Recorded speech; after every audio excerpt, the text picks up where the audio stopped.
Creo que si miramos el PIB global, pues vemos una desaceleración muy fuerte y además generalizada, en la que hay dos factores de ralentización para mí claves, ¿no? El frenazo de China y la Unión Europea, que claramente está en un estancamiento que probablemente no entre en recesión en el año 2022, pero probablemente sí en el año 2023. Yo creo que ese frenazo de la economía global viene, yo lo llamo la resaca de los estímulos, ¿no? Hemos tenido unos enormes estímulos fiscales y monetarios en el año 2020 y 2021 y el impacto de crecimiento potencial de esos estímulos ha sido muy bajo, por no decir inexistente, y por otro lado hemos tenido el efecto de la invasión de Ucrania.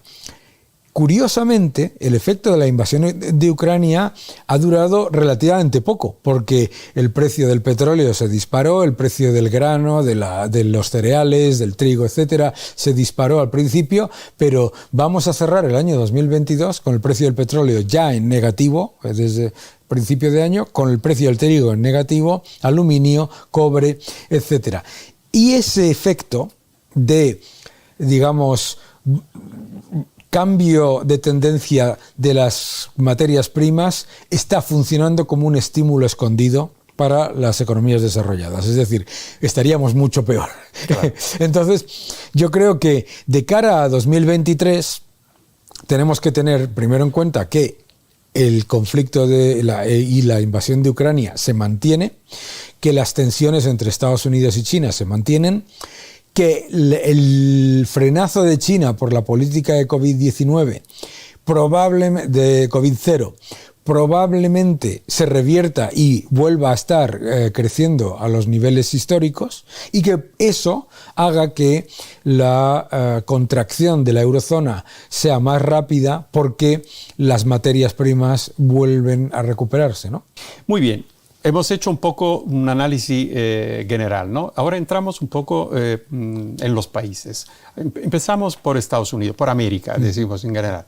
Estados Unidos. Biden ha sido quizás uno de los pocos presidentes que han mantenido una de las cámaras sí. En el midterm, aunque la última noticia es que un diputado se ha ido del Partido Democrático, se ha hecho independiente, por lo tanto Kamala Harris, sí. La vicepresidenta, se convierte en indispensable en la sí. votación, en la mayoría de él. Pero bueno, esta para los democráticos ha sido una buena noticia. Sí. Y para los mercados financieros también probablemente da una perspectiva. Sí. Positiva o negativa, pero da una perspectiva, cosa que podía ser en duda si se perdían las dos cámaras, evidentemente. Claro. Entonces, la política de Biden va a seguir hasta las elecciones próximas. ¿Y qué política va a hacer? Se habla de posibilidad de recesión, sí. Pero luego últimamente la inflación ha bajado un poco sí. y se ha tenido también un rebote en el crecimiento, ¿no? Entonces, ¿cómo ves tú? Yo veo, Estados Unidos es una economía que es muchísimo más dinámica que la europea, es muy flexible. Y lo que ha demostrado es que, habiendo estado en recesión técnica a principios del año 2022, el primer y segundo trimestre, se ha recuperado muy rápidamente y tiene capacidad de recuperarse muy rápidamente. Eso es muy positivo. Desde el punto de vista político, también se ha demostrado que la administración Biden no ha sido ese cambio radical hacia la izquierda, ni todo lo contrario, de hecho. O sea, todas las políticas económicas y de política exterior de la administración Trump se han mantenido. Siguen los mismos aranceles, la misma política impositiva, se han hecho muy pequeños cambios, no ha subido masivamente los impuestos, ha sido mucho más inteligente con respecto a la economía que ideólogo. Y yo creo que eso lo está valorando claramente la atracción de capital de Estados Unidos, el hecho de que el dólar este año se ha fortalecido masivamente muchísimo con respecto a todos los activos de riesgo y a la inmensa mayoría de las monedas del mundo. Por lo tanto, como decía Bill Clinton, ¿no? It's the economy stupid, es la economía estúpido. Yo creo que la administración Biden ha decidido no estropear algo que iba bien. Y entonces yo creo que esa capacidad de remontar un periodo de recesión corto, etcétera, es muy elevada, y por lo tanto a mí Estados Unidos es probablemente las economías que menos me preocupa, y creo que además la fortaleza del dólar relativa le da un as en la manga global muy fuerte, porque claro, es verdad que tienen elevada inflación, pero es verdad que tienen menos inflación cuanto más dólares entran en el sistema. Claro.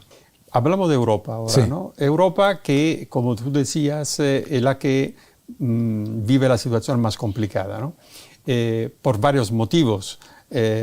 Porque tiene un problema de materias primas, primero energéticas, sí. Y segundo también de materias primas de alimentos o de tierras raras, por ejemplo, ¿no? Si pensamos a los microchips o a las baterías, etcétera, etcétera, sí. ¿No?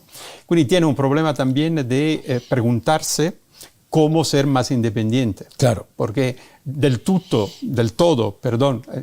la palabra italiana, digo, del todo será difícil ser independiente, pero tendrá que intentar de serlo cuanto más posible, ¿no? Total. La primera pregunta es, visto desde el mundo de la finanza, ¿tú piensas que lo vas a conseguir? No. Primera pregunta. No lo va a conseguir porque no quiere. O sea, si quieres ser relativamente independiente, tienes que producir las cosas que son necesarias en toda la cadena. Tú lo acabas de decir. O sea, tierras raras, litio, cobre, aluminio, gas natural, carbón. Necesitamos producir las materias primas, necesitamos tener la capacidad manufacturera y luego, obviamente, la Unión Europea se plantea todo como un consumidor, digamos, egoísta. Un consumidor que no produce nada, pero que no le gusta el precio al que le venden las cosas. Y eso no funciona así. Hay que... Lo se ha visto. Y se ha visto. Ahora hay que mancharse las manos. Hay que mancharse las manos. No se puede tener una política de transición energética en la que ignores que vas a necesitar 8 veces más litio, 6 veces más cobre, 5 veces más aluminio, etcétera, etcétera, etcétera, y que eso hay que minarlo, claro. Hay que producirlo, hay que hacerlo. Entonces, a mí me parece que el gran debate perdido en la Unión Europea es ¿por qué no somos conscientes de lo que son conscientes en China y de lo que son conscientes en Estados Unidos? Claro. Que tienes que tener al menos una cierta capacidad de control en toda la cadena, desde la minería hasta la producción. Claro. En el momento en el que dejas de tener control en una parte, aunque sea mínima, ya estás perdido, que es el problema de la Unión Europea. Entonces, el problema de la Unión Europea es que lo soluciona todo subiendo impuestos y pensando que el invierno que viene todo va a ir bien. Pero el problema estratégico y energético de la Unión Europea es un problema que venía de antes del COVID. Seguro. Lo hemos hablado tú y yo en otras ocasiones. Venía de antes del COVID con unos precios energéticos disparados y además con ese concepto de la dependencia del gas ruso. Fíjate que hace 15 años la Unión Europea producía más gas natural que lo que exporta Rusia. Y eso en 15 años. Entonces, ese problema no se ha solucionado y no se está solucionando. Y luego el otro problema de la Unión Europea es que no tiene grandes líderes tecnológicos. Tiene empresas tecnológicas pequeñas, medianas. No tienen unicornios. Pero no está en la batalla y en la hegemónica de la tecnología en la que están Estados Unidos y China, con liderazgo absoluto en no solamente patentes, sino en inteligencia artificial, etcétera, etcétera. Estamos, vuelvo a decirte, como un consumidor egoísta, que le molesta que el teléfono, el smartphone sea caro, pero no quiere producirlo. España, para concluir nuestra charla, que es lo que probablemente más interesa a todo lo que nos ven, ¿no? El punto de la situación económica en España, bajo el punto de vista, empezando desde el paro, y del cierre del año, ¿no? De un crecimiento. Sí. Y la previsión, yo me he leído algunas previsiones de FUCAS Sí. o de algunos bancos y tal, que hablan de un crecimiento por los primeros más reducido, decimos, pero un crecimiento. ¿Cómo veis España en este momento?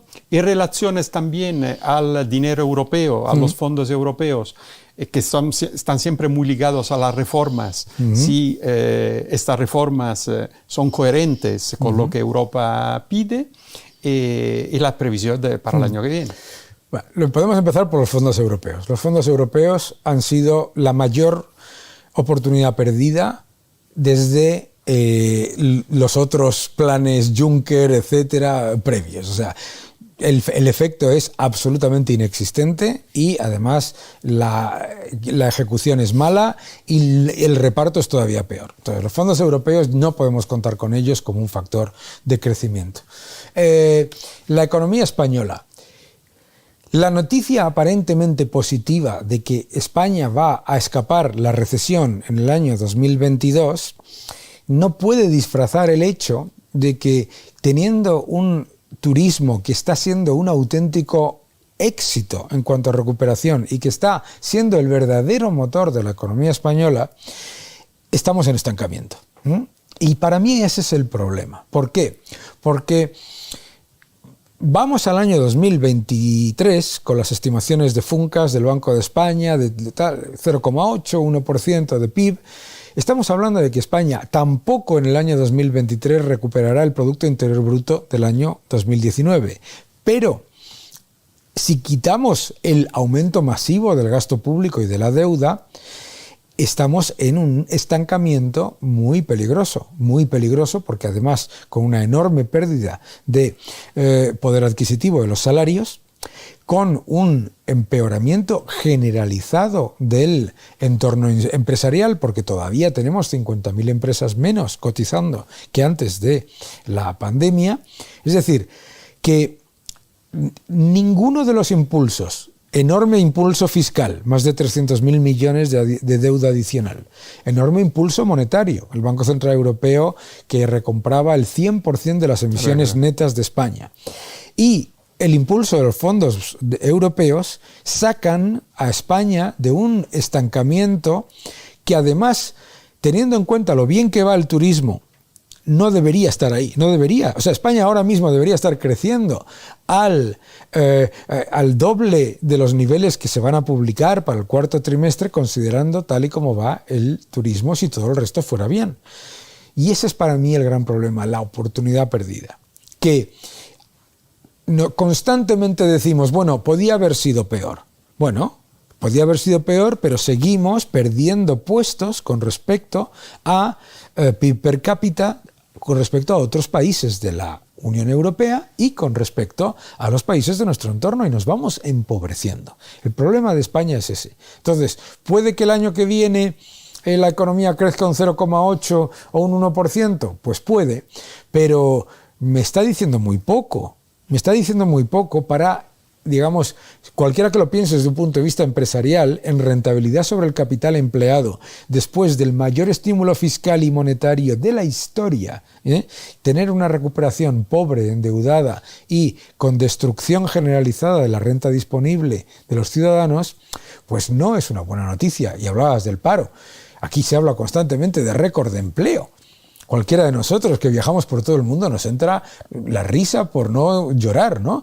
Tenemos la tasa de paro más alta de la OCDE. Además, y esto es endémico. Y además, aquí.